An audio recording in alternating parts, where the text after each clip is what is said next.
Biología de la mente. Las bases neurobiológicas de la mente.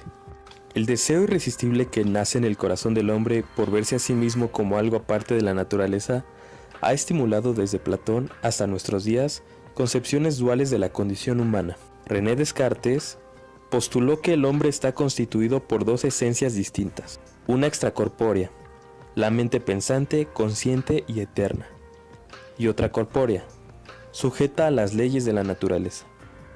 Ambas convergen en un punto del cerebro, la glándula pineal. La maquinaria del cerebro está construida y mantenida conjuntamente por genes y experiencias. En las 2 últimas décadas, las neurociencias han hecho avances espectaculares en el conocimiento de la relación entre la organización del cerebro y los procesos mentales, y, como consecuencia, atributos tales como el pensamiento, la memoria, la atención y la conciencia son estudios hoy en día de laboratorio. La neurobiología nunca responderá a preguntas que no puedan formularse en términos neurobiológicos. Sin embargo, conviene deslindar desde un principio 2 clases de conceptos, los espiritualistas y teológicos, como el del cuerpo finito y el alma inmortal, que son cuestiones del ámbito de la fe y por lo tanto no pueden ser abordadas por la ciencia. Si el cerebro humano fuera tan simple que lo pudiéramos comprender, seríamos tan simples que no lo podríamos comprender. Las neurociencias también nos están llevando hacia un nuevo conocimiento de enfermedades que únicamente afectan al hombre, como la esquizofrenia y la enfermedad bipolar. Al final del siglo pasado, la psicología se ocupó del estudio de la conciencia. Las observaciones realizadas en el laboratorio y en la clínica mostraron que la vida mental no se limita a la experiencia consciente. Esta corriente fue interrumpida por el enfoque conductista de Watson y sus seguidores, quienes sostuvieron que la conciencia no existe, que es un epifenómeno y que en todo caso es irrelevante para la conducta. Conviene destacar que investigaciones recientes en psicología cognitiva han puesto también de manifiesto que hay estructuras y procesos mentales no conscientes que intervienen en la experiencia consciente del individuo, en sus pensamientos y en sus acciones. Compartimos 98.4% de nuestra dotación genética con el chimpancé, y que las moléculas y las células que operan en su cerebro y en el nuestro son las mismas. Una de las diferencias principales radica en que las conexiones interneuronales en el cerebro humano son mucho más numerosas y complicadas que en el chimpancé. 100 trillones de interconexiones en serie y en paralelo proveen la base física de la velocidad y la sutileza de operaciones del cerebro, y el aumento en el tamaño de la masa cerebral, hasta alcanzar la del adulto, no se debe al incremento en el número de células, sino al de sus ramificaciones y conexiones.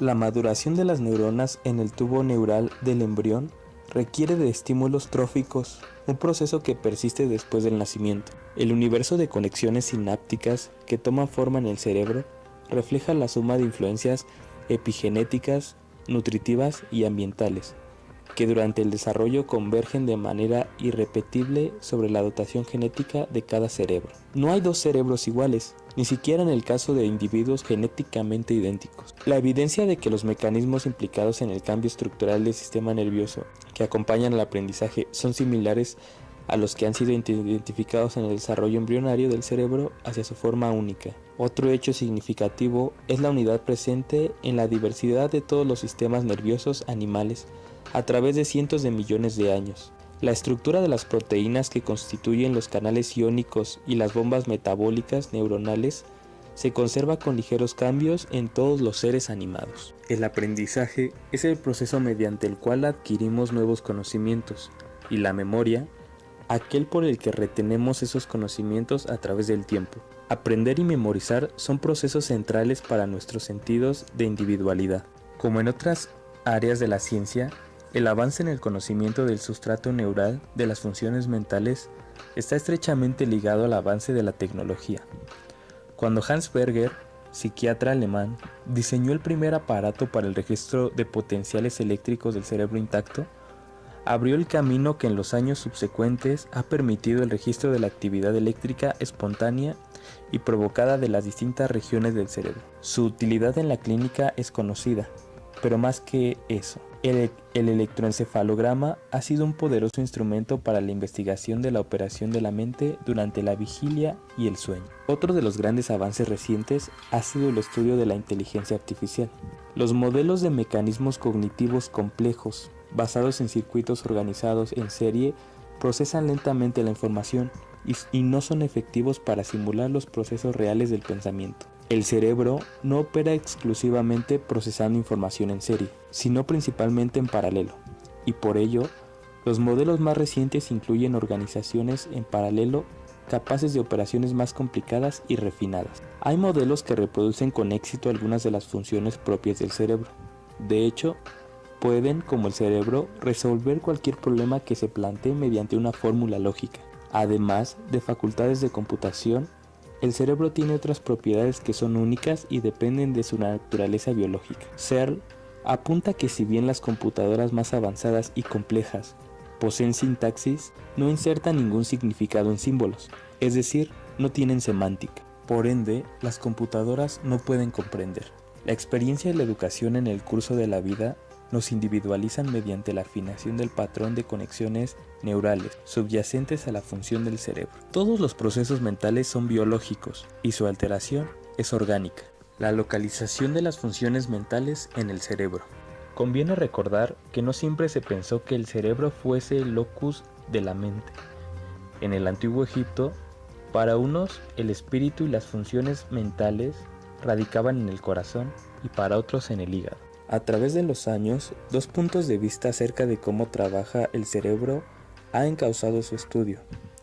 Desde una perspectiva, se ha buscado hacer deslindes e identificar distintas zonas del cerebro con sus funciones específicas. Este punto de vista ha encontrado apoyo en la sorprendente capacidad del cerebro de reestructurar sus funciones cuando es afectado por condiciones patológicas que lo destruyen parcialmente. Gall, en 1860, proponía que una persona era tanto más inteligente cuanto mayor era el desarrollo de su frente. Por cierto, esta creencia persiste en nuestros días, así como también la sobrevaloración de lo innato sobre lo adquirido. Carl Lashley, quien en 1929 llegó a la conclusión de que la memoria no estaba localizada en un área específica del cerebro, observó que en ratas a las que sistemáticamente se lesiona el cerebro, la pérdida de memoria dependía más de la extensión de la lesión que del sitio de la misma. Transcurría el año de 1861 cuando Paul Broca presentó ante la Sociedad Antropológica de París el caso de un enfermo, Monsieur Labeg, cuya autopsia había practicado en días anteriores. El paciente, que había ingresado 21 años antes al asilo de Victré, conservaba sus facultades intelectuales intactas, pero había perdido el lenguaje y solo podía pronunciar una simple palabra, tan. El examen de su cerebro reveló una lesión en la parte media del lóbulo frontal del hemisferio izquierdo. Esto significaba dos cosas. Una, que el cerebro es asimétrico y es extraño que la naturaleza cree dos estructuras aparentemente idénticas que funcionen en forma diferente. Otra, que el lenguaje tenía una localización precisa en la tercera circunvalación frontal ascendente del hemisferio izquierdo.